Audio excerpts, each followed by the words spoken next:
Hi everybody, Mark Frederick, the Charcuterie Anglais. How are you today? Got a question in. This one comes in from Neil. That's another Neil. Seems all the questions to do with Scotland come from Neil. Neil's asking, what's Scotch beef? What's all that about? Scotch beef. Well, it's not just Scotch beef, it's Scotch lamb as well. Scotch beef has been around a long time, and when I was young, that was a very long time ago, Scotch beef if you put your UK head on, Scotch beef was like the number one premium source of meat. And I remember, like, back in the 1970s, that's showing my age, when I was a teenager and I was starting to get a grip of meat in relation to quality and so forth. And Scotch beef was right there. It was number one, and it carried a premium price, but it was worth it because it was bloody good. When you got Scotch beef, you was never disappointed. And now I know more about, all these years later, I know more about beef, all meat and its sources and etc. I didn't realise and understand back then that Scotch beef had probably the biggest green credentials in the world, and in some ways they still have. I say that with a little bit of hesitancy, which I'll go on to explain. But for me personally, the people behind the Scotch brand, because that's what it is, it's a brand, okay? And it's not a breed of beef, like some people seem to think. It's not a breed of cattle. It's actually a brand. And so the Scotch brand, it was the best of the best, and still is to some extent. I think it's lost its way a little bit, which the brand may not agree with me, but it's just an opinion, all right? So calm down. But I prefer if you just smiled and laughed. So, but I'll explain as to why. Forgive me for coughing. I've been like this for weeks, and I can't help it. So, Scotch beef is a brand, as I've just explained, and it's got this fantastic green credentials, and the one they promote most is that in order for shall we use beef as the example? If beef is to be part of the Scotch brand, it has to be born, bred, reared and slaughtered in Scotland for it to become part of the Scotch brand. Back in the 1970s, when I think it was at its best, when the brand was at its best, as in the products supplied, now we're in the modern world and we've got social media. The Scotch brand doesn't look as strong as it was back in the 1970s, albeit there's like two different sides to the scales here, because back in the 70s you judged it on taste, all right, and it was magnificent. It really was the premium. Now we judge a lot of things by social media, and we tend to forget all about the taste. So anyway, also farming in Scotland has moved around, in the sense there's so many Scottish farmers who are now farming continental cattle. Why? I don't know. Sometimes I just grimace. Excuse me, I'm tapping into my iPad, which is at the side of my camera. And earlier, and I'll get it back up again, earlier I was looking up Scottish breeds of cattle. So I should have got this ready before switching the camera on. Oh, here we are. So some of the breeds, all right, you would have seen back in the 1970s, and this will explain as to why the meat back then tasted as good as it did, and certainly my memory is telling me all this. All right, so we had Highland cattle. We've got Ayrshire cattle. Well, Ayrshire is more like a dairy cow, but again, you know, it was dual purpose. So, you know, if you ended up with a barren Ayrshire cow, then you know it went to meat anyway. And belted Galloways, the normal Galloways, the standard Galloways, you know, the Shetlands. Well, again, Shetland is a very small Crofters beef. That was small, very small cow. Gave you dairy, gave you beef. Dual purpose.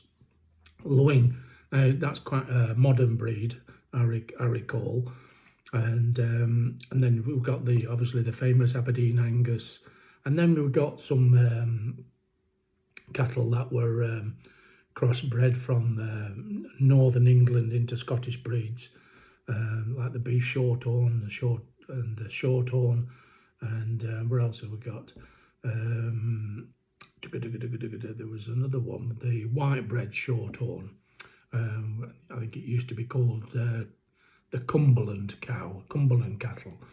So you know, we're over the border here, but certainly back in the 70s, predominantly a lot of it was Scottish breeds of cattle, and it was bloody damn good. And if it was crossed with anything, it would have been crossed with British, or English.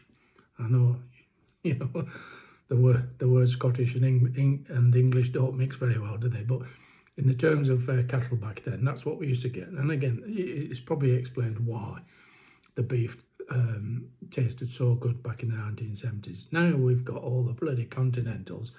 Nothing wrong with Continentals, except they belong on the continent.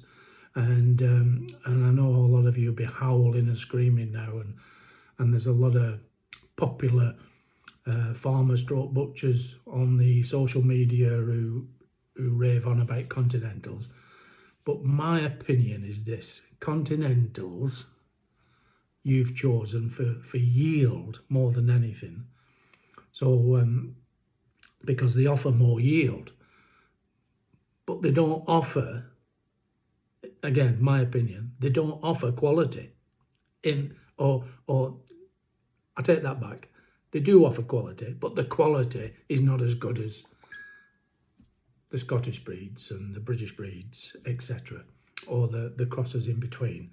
I think the minute you start bringing in Continentals, you get all that muscle form and everything else. But the meat is different, the texture is different. I mean, I've actually farmed and had my own butchery business in France, so I know what I'm talking about. So you've got meat that's way too lean, and there's not enough fat. I know it's difficult to farm animals in Scotland, particularly up in the Highlands, and you know, you've got breeds up there that thrive on poor vegetation and things like that, and they take hell of a long time to get to finish, if you're lucky to get them to finish in the Highlands.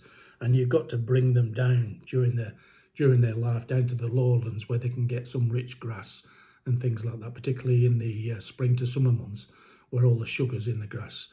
So I know all about that, and very often Scottish cattle and sheep were finished in England, because the grass in England is completely different to Scotland.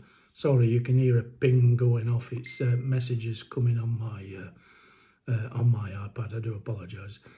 And so anyway, excuse me, we're coming back to the Scotch brand, you know, what it's all about, and the green credentials. Well, that, as I've just described, being born, bred, you know, reared and then slaughtered in Scotland, is fantastic credentials. It really is, because you know, albeit Scotland is not a small country, but everything's encompassed, and you know, and I'd like to see more of that throughout the world in various areas.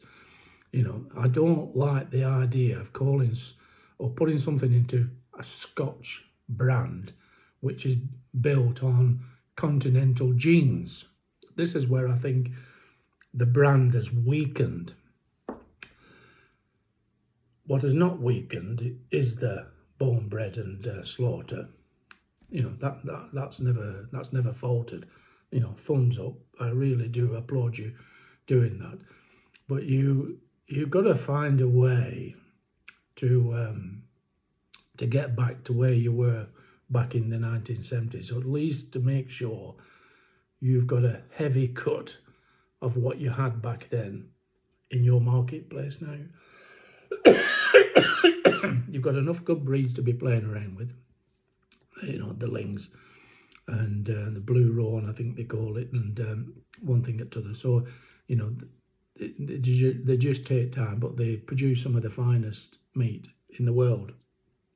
Of course, that can be contested because there's other breeds that offer things that, you know, Scottish cattle couldn't. But anyway, apart from that, you know, the Scotch brand needs to get back to the way it started and ran for so many years.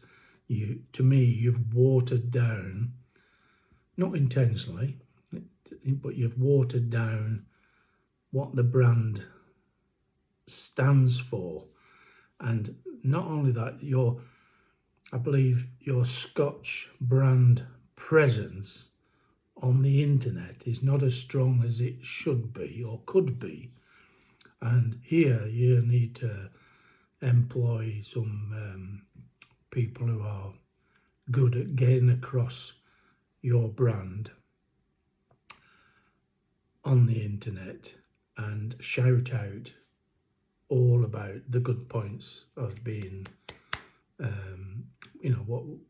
why people become part of the Scotch brand, and in other areas of your business where you're connected to other organisations with a theme of Scotland, etc.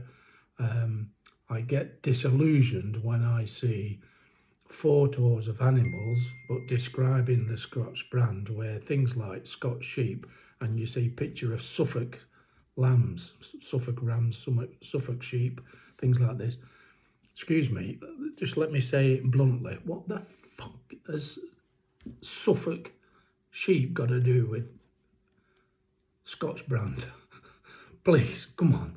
They don't belong there. You've got enough sheep breeds of your own, like, to be really pushing it. So this is where I think, you need to knuckle down and sit round and have a few coffees and talk this through, because there's a lot of misfits, and it's the same with the cattle as well. You get all photos of people talking about the Scotch brand, and there's photos of all kinds of breeds, But I even saw a bloody white-faced Hereford on one bloody set of photos, and I'm thinking, bloody Hereford cattle, and you're talking about Scotch brand? Come on. So, yeah, apologies, this is me ranting. I got the question, I've answered it, and it just got me worked up, and I just thought, you're not what you used to be, and it's a shame, because you still are a good brand and a brand I believe in. But I'm just, I don't know if worried is the right word, but I'm just concerned. You're not in a place in the marketplace like you ought to be, and you could be. And for many years, you were the number one around the world. You really was. Scotch brand, bloody hell. Talk about export markets that opened up years ago for Scotch beef and things was phenomenal. But the people in the marketplace today, the people who are responsible for buying and things, they're too young. They don't even know about that era, so they don't know what you were about. So it's these people you got to get across to. So you need to, think about that and sort it all out. Other than that, you are a great brand, but please, do better. Sorry, Neil. If you're watching this video, and I hope you are, because you asked the question, I'm really sorry I've gone off on a rant, but there you are. I hope that's answered your question. It's a brand of beef, brand of sheep, lamb, meat, It's not breeds. You know, Scotch is not a breed. So there we are. I better shut up because I've probably got myself into a lot of trouble. And if the Scotch brand wants to get in touch and just have a more friendly chat, please by all means get in touch. I mean no harm. It's just an opinion. All right, everybody. Toodaloo. See you on the next video. Buy me a coffee, please. It's in the link.